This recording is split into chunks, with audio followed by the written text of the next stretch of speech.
Aku sempat berharap bisa bekerja sebagai asisten rumah tangga, tapi kenyataannya tak semudah yang kubayangkan. Agen menatapku dengan ragu, lalu berkata pelan, "Lowongan rumah tangga sudah penuh, tapi ada satu tempat yang butuh staf, klub malam." Jantungku berdegup kencang. Klub malam? Itu bukan dunia yang aku kenal. Tapi saat dia menyebutkan nominal gaji bulanan yang bisa menyamai 6 bulan kerja biasa, aku terdiam. Pilihannya jelas, kembali tanpa membawa apa-apa, atau bertahan dan melawan rasa takutku. Aku memejamkan mata sejenak. Ingat wajah ibu, ingat utang yang makin menumpuk. Ingat adik-adikku yang butuh biaya sekolah. Dengan napas panjang dan suara mantap, aku berkata, "Saya terima." Meskipun hatiku penuh keraguan, aku tahu keputusan ini akan mengubah jalan hidupku. Entah ke arah mana, aku belum tahu. Tapi aku siap menjalaninya. Tulisan subscribe ditekan ya. Semoga tambah rejeki. Allahumma sholli wa sallim ala Sayyidina Muhammad. Malam itu terasa berbeda. Klub dipenuhi tamu-tamu dari luar kota. Bahkan kabarnya ada pengusaha dari negara tetangga yang datang. Suasana lebih ramai dari biasanya. Lampu lebih terang dan alunan musik terdengar lebih hidup. Aku berdiri di meja resepsionis seperti biasa, menyambut setiap tamu dengan senyum dan suara sopan. Namun dari kejauhan, aku sudah melihat sorot mata seorang pria yang tak biasa. Dia datang bersama 2 orang pria berbadan besar, mengenakan jas mahal, jam tangan berkilauan, dan langkahnya penuh percaya diri. Dia berjalan mendekat, lalu berhenti tepat di depanku. "Hai," sapanya dengan logat asing namun cukup fasih berbahasa Indonesia. "Nama kamu siapa?" Aku membalasnya dengan senyum tipis dan menyebutkan nama panggilan kerjaku. Ia menatapku lama, terlalu lama, sampai membuatku tidak nyaman. Tapi aku tetap menjaga sikap. Ia tak bicara banyak malam itu, hanya memesan meja VIP dan masuk ke area lounge. Aku pikir semuanya sudah selesai, tapi ternyata belum. Beberapa menit kemudian, salah satu staf membawaku sebuah amplop. "Tamu VIP tadi nitip ini untukmu," katanya pelan. Aku terdiam menatap amplop itu. Berat, tebal. Jantungku mulai berdetak lebih cepat. Di dalamnya ada uang, sangat banyak. Aku menghitungnya cepat dalam hati. Sekitar 30 juta rupiah. Ada secari kertas kecil di dalamnya. "1 malam saja. Aku bayar lunas semua utangmu."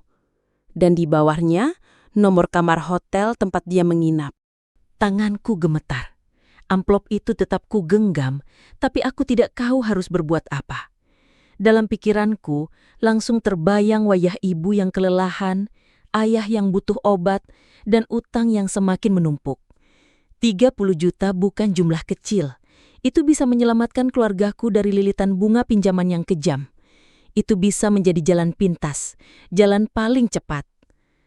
Tapi di sisi lain, ada suara kecil dalam hatiku yang berteriak, "Harga dirimu tidak ternilai, jangan tukar itu hanya demi uang."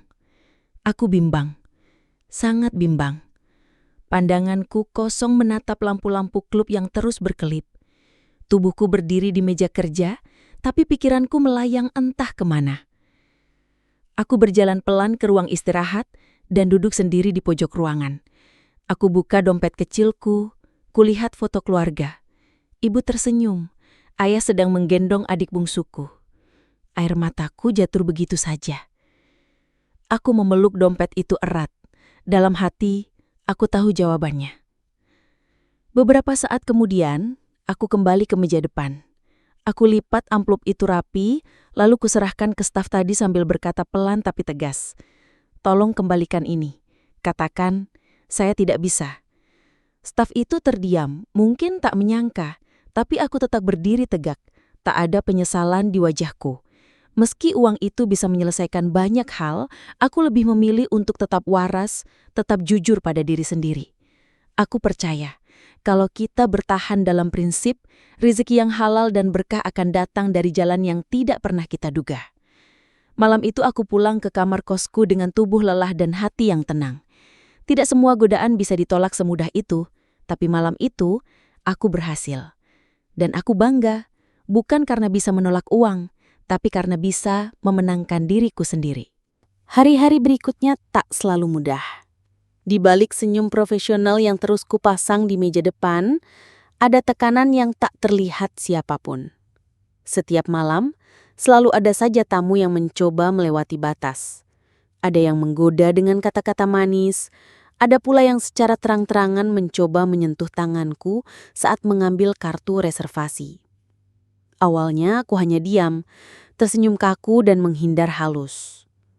Tapi, semakin lama, aku belajar bahwa diam bukan selalu cara terbaik. Aku mulai menegaskan batas. Jika ada yang kelewat sopan, aku tatap matanya dengan tenang dan ucapkan dengan suara rendah tapi tegas, "Tolong jaga sikap, Pak. Kita di sini bekerja, bukan bermain-main." Mereka yang paham akan segera meminta maaf, tapi tak sedikit pula yang tertawa kecil, seolah tak percaya aku berani bicara seperti itu. Tapi, aku tidak gentar. Aku harus menjaga diriku, karena tak ada yang akan melindungiku kalau aku sendiri menyerah. Di balik senyum itu, aku menyimpan kekuatan. Setiap malam, aku pulang dengan lelah fisik dan mental. Tapi aku tahu, aku harus tetap berdiri. Bukan untuk pamer kekuatan, tapi karena aku sedang memperjuangkan sesuatu yang lebih besar dari diriku sendiri. Kehormatan keluarga dan masa depan yang lebih baik. Malam itu, suasana terasa berbeda sejak awal. Entah kenapa hatiku gelisah sejak sore. Padahal semuanya tampak seperti biasa. Lampu-lampu klub dinyalakan, staf bersiap di posisinya, dan musik pelan mulai dimainkan.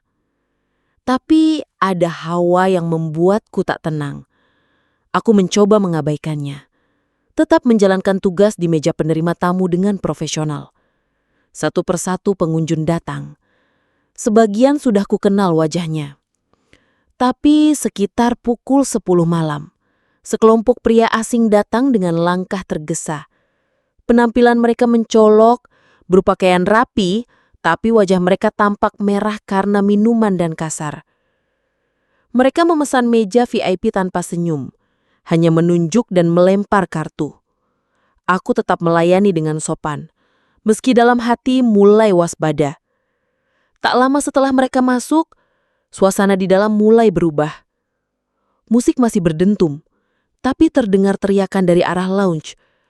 Aku mengintip dari balik CCTV kecil di meja. Beberapa tamu mulai berdiri, dan salah satu dari kelompok tadi terlihat membentak staf pelayan yang membawa minuman. Aku langsung berdiri dan memanggil kepala keamanan lewat radio kecil yang biasa kugunakan. "Ada keributan di meja VIP. Tolong segera ke sana." Suaraku berusaha tenang, meski jantungku berdegup sangat cepat. Tak lama kemudian, suara gelas pecah terdengar dari dalam. Salah satu dari mereka melempar botol ke lantai. Seisi ruangan langsung riuh. Beberapa pengunjung wanita mulai berteriak kecil, sementara para pria mencoba menenangkan suasana. Aku tahu, ini bisa berubah jadi kekacauan besar jika tak segera ditangani. Dengan keberanian yang tak kukira aku miliki, aku berdiri dari meja dan berjalan cepat menuju area lounge bersama 2 orang staf keamanan. Saat kami tiba, salah satu dari pria dari kelompok itu memukul meja keras dan menunjuk wajah pelayan dengan marah.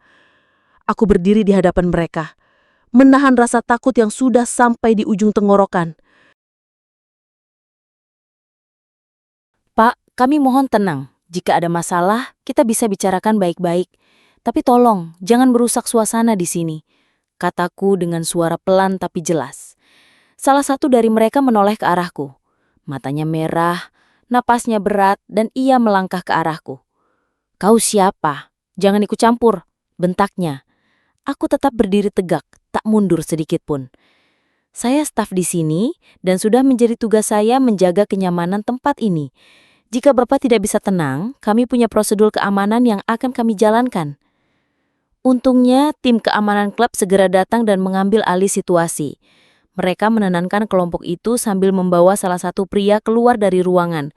Butuh waktu hampir 30 menit sampai suasana benar-benar kondusif kembali. Aku kembali ke meja depan dengan kaki yang sedikit gemetar, tapi hati yang penuh rega. Para pengunjung mulai kembali duduk dan musik diputar lagi seperti biasa. Tapi aku tahu, malam itu tak akan pernah aku lupakan. Beberapa staf menepuk pundakku sambil berbisik, "Kamu berani banget tadi, hebat." Tapi aku hanya tersenyum kecil.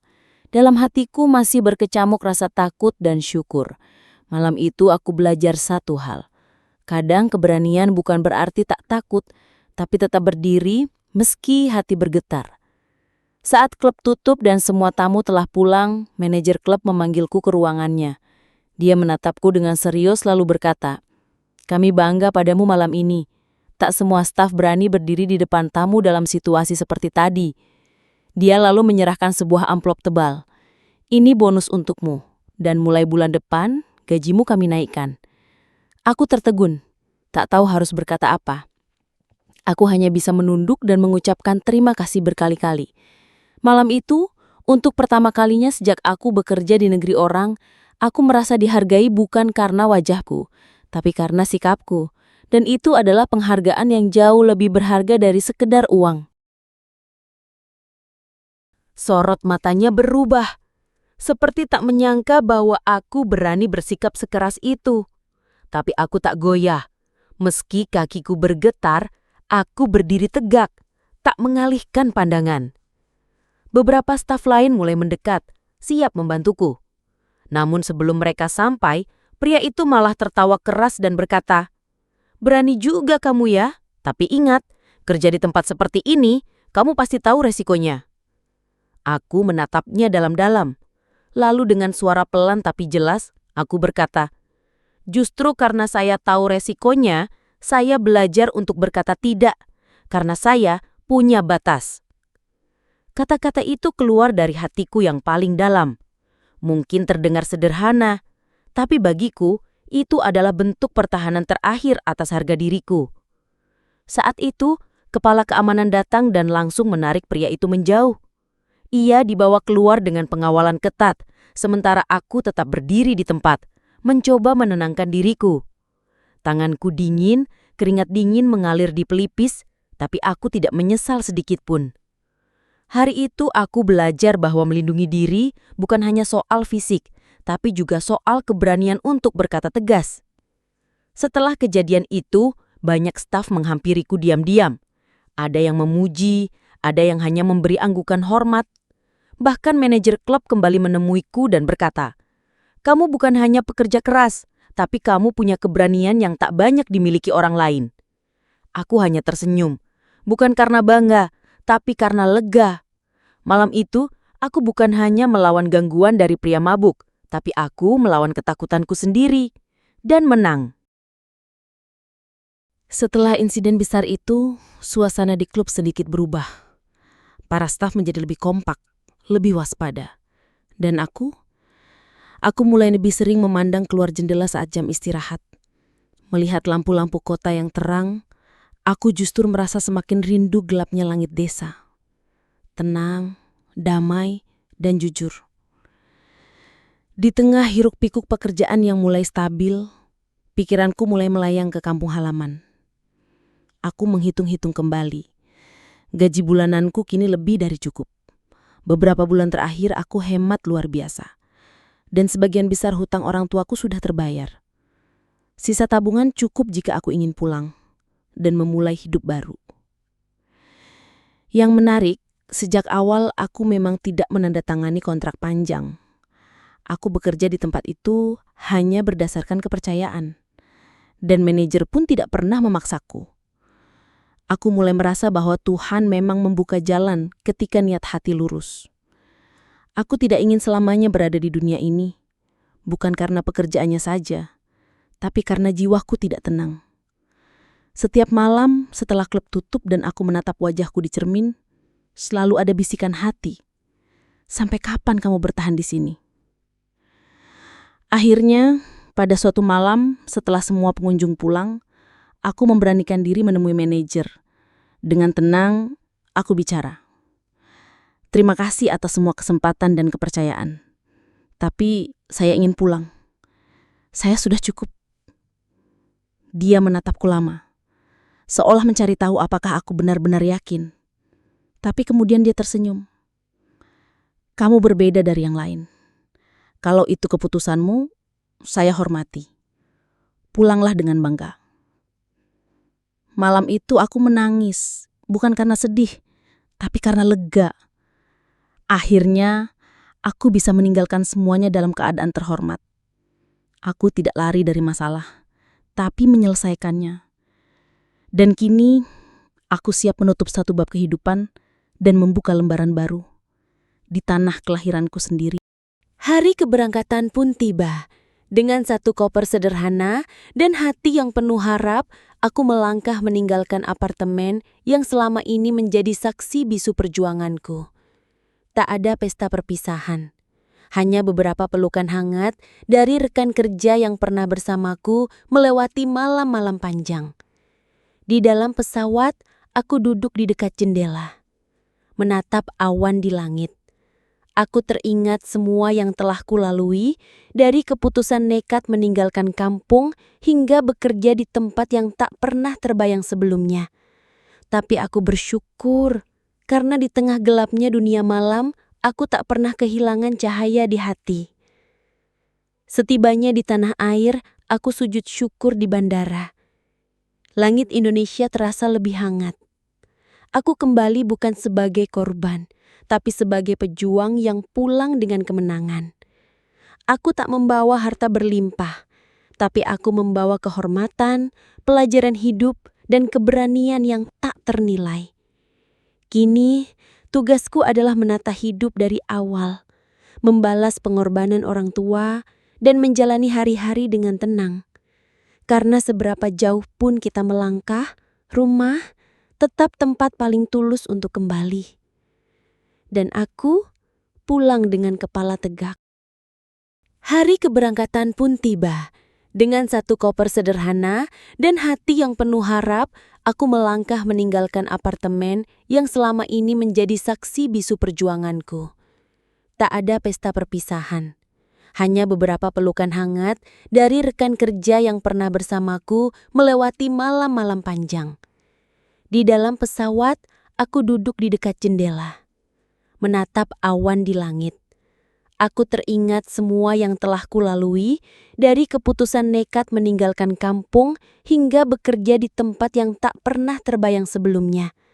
Tapi aku bersyukur, karena di tengah gelapnya dunia malam, aku tak pernah kehilangan cahaya di hati. Setibanya di tanah air, aku sujud syukur di bandara. Langit Indonesia terasa lebih hangat. Aku kembali bukan sebagai korban, tapi sebagai pejuang yang pulang dengan kemenangan. Aku tak membawa harta berlimpah, tapi aku membawa kehormatan, pelajaran hidup, dan keberanian yang tak ternilai. Kini, tugasku adalah menata hidup dari awal, membalas pengorbanan orang tua, dan menjalani hari-hari dengan tenang. Karena seberapa jauh pun kita melangkah, rumah tetap tempat paling tulus untuk kembali. Dan aku pulang dengan kepala tegak. Setiap perjalanan hidup, sekelam apapun, selalu mengajarkan kita sesuatu. Tidak semua orang beruntung lahir dalam kenyamanan. Tapi, siapapun bisa memilih untuk tetap menjaga harga diri dan kehormatan. Uang memang penting, tapi bukan segalanya. Keteguhan hati dan niat tulus untuk membahagiakan keluarga bisa menjadi kekuatan besar untuk bertahan dalam ujian hidup. Ingatlah, tak ada perjuangan yang sia-sia selama niat kita lurus, dan tak ada jalan yang benar bila ditempuh dengan cara yang salah. Pulang dengan kehormatan lebih mulia daripada tinggal dengan penyesalan. Ya Allah, Tuhan yang Maha Pemurah, bimbinglah kami agar tetap berada di jalan-Mu. Berikan kami kekuatan untuk menghadapi ujian hidup dengan sabar dan ikhlas. Limpahkan rahmat-Mu kepada mereka yang tengah berjuang di negeri orang, jauh dari keluarga dan tanah air. Jadikan setiap langkah mereka bernilai ibadah dan bukakan jalan terbaik untuk kembali dengan selamat, membawa kebaikan dan berkah. Amin ya Rabbal Alamin. Terima kasih sudah menonton cerita ini hingga akhir. Kalau kisah ini menyentuh hati kalian, silahkan klik like, tinggalkan komentar, dan subscribe channel ini, agar kami bisa terus menyajikan kisah-kisah inspiratif lainnya. Jangan lupa aktifkan juga lonceng notifikasi, supaya kamu nggak ketinggalan cerita terbaru kami. Sampai jumpa di kisah selanjutnya. Wassalamualaikum warahmatullahi wabarakatuh.